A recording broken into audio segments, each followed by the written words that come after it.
हेडलाईन्सचे प्रायोजक आहे NBC bearings, लांब पळण्यासाठी।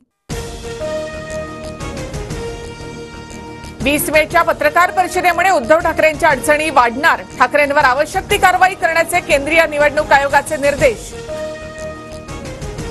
अमरावतीमध्ये वेगळा निकाल लागल्यास गृहयुद्ध होणार, यशोमती ठाकूर यांचं विधान। तर गृहयुद्धाची भाषा करणाऱ्यांना पोलिसांनी अटक करावी, रवी राणांची मागणी। देशात पुन्हा मोदी सरकार की इंडिया आघाडी विजयी होणार, देशाचा खरा निकाल आता 16 तासांवर। उद्या सकाळी 8 वाजल्यापासून मतमोजणी सुरू होणार। निकाल एक्झिट पोलच्या विरुद्ध असेल, एक्झिट पोलवर काँग्रेस नेत्या सोनिया गांधी यांची प्रतिक्रिया।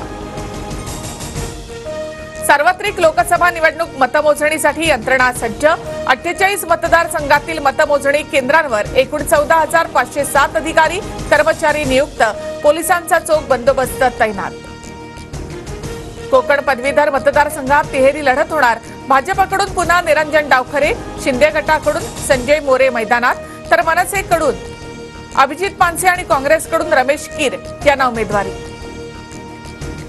मुंबई पदवीधरसाठी भाजपकडून किरण शेलार यांना तिकीट, तर मुंबई शिक्षक मतदारसंघासाठी शिवनाथ दराडे यांना उमेदवारी।